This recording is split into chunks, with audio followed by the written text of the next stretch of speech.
Digital পদ্ধতিতে কোনো chain, pen, গুনিয়া, divider, scale, table, rubber, pencil, লগি বা একর কম্প প্রয়োজন হয় না। ডিজিটাল পদ্ধতির জরিপের জন্য প্রধানত যে যন্ত্রটি ব্যবহৃত হয় তা হল একটি ইটিএস মেশিন বা ইলেকট্রনিক টোটাল স্টেশন মেশিন। এই জরিপের জন্য কোনো স্কেল নিরূপণ প্রয়োজন হয় না। ভূমিতে স্থাপিত কমপক্ষে দুটি নির্দিষ্ট পয়েন্ট যার নির্ধারিত স্থানাঙ্ক থাকবে বা একটি স্থানাঙ্ক ও ওই লাইনের বিয়ারিং থাকবে এমন পয়েন্ট দুটির স্থানাঙ্ক জিপিএস বা গ্লোবাল পজিশনিং সিস্টেম সার্ভের মাধ্যমে আগেই নির্ধারণ করা হবে। এর উপর ভিত্তি করে জরিপি এলাকায় ইটিএস মেশিন দ্বারা ট্রাভার্স সম্পন্ন করে এই সময় ক্যাডাস্ট্রাল ডেটা সংগ্রহ করা সম্ভব হবে। এখন দেখা যাক সনাতন পদ্ধতির পরিবর্তে আধুনিক ডিজিটাল পদ্ধতিতে কিভাবে ভূমি জরিপ সম্ভব এবং এর সুবিধা কতটুকু, কয়টি স্তরে এ কাজ সম্পন্ন করা হয়।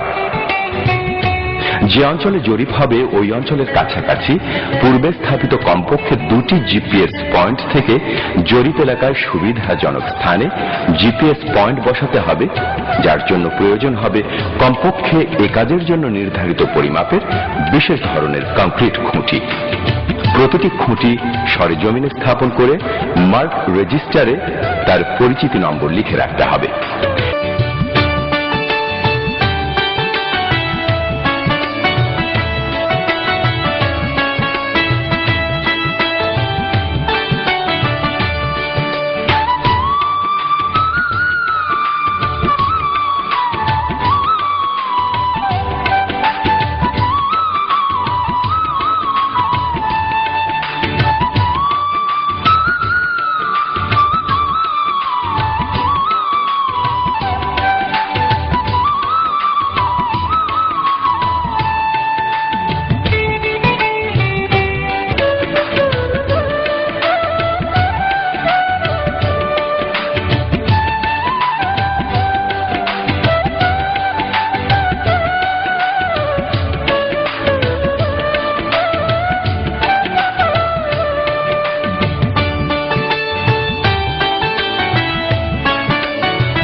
এরপর জিপিএস সার্ভে সম্পন্ন করে নির্ধারিত প্রসেসিং সফটওয়্যারের মাধ্যমে ডেটা প্রসেস করে পয়েন্টের স্থানাঙ্ক বের করতে হবে। আর অধিদপ্তরের সংশ্লিষ্ট শাখার রেজিস্টারে লোকেশন সহ যাবতীয় তথ্য সংরক্ষিত হবে। খুঁটির স্থানাঙ্কে থাকে খুঁটির অবস্থানের অক্ষাংশ, দ্রাঘিমাংশ এবং উচ্চতা। ইটিএস মেশিনের সাহায্যে ট্রাভার্স ও একই সাথে ক্যাডাস্ট্রাল ডেটা সংগ্রহ করা হয়।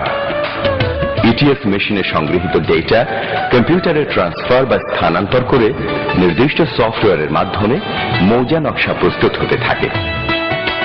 প্রথমেই সার্ভেয়ারগণ একজন উপসহকারী সেটেলমেন্ট অফিসারের নেতৃত্বে শীটের উত্তর পশ্চিম থেকে সনাতন পদ্ধতির একই নিয়মে দাগ নম্বর প্রদান করে সাথে সাথে দখল নোট করে এবং ভূমির পরিমাণে সন্তুষ্ট না হলে পুনরায় পরিমাপ পরীক্ষা করে ভূমি মালিককে একটি স্লিপ প্রদান করছেন এবং অ্যাটেস্টেশনের তারিখ ও কোন কর্মকর্তার কোর্টে অ্যাটেস্টেশন হবে তার নাম ও অবস্থান স্লিপে দিয়ে দিচ্ছেন।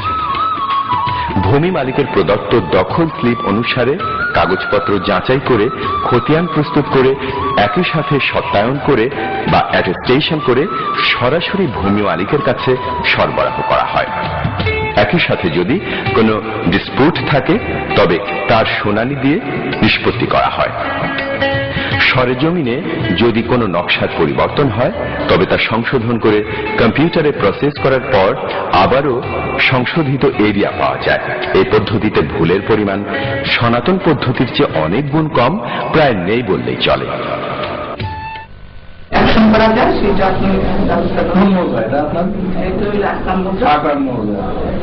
আচ্ছা, কতটুকু জমি?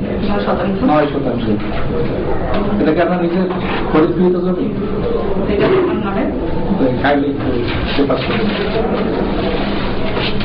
আবার কোনো শহীদুল ইসলাম দেখতেছি উনিকে কথার সাথে গেলাম তো, ঠিক আছে।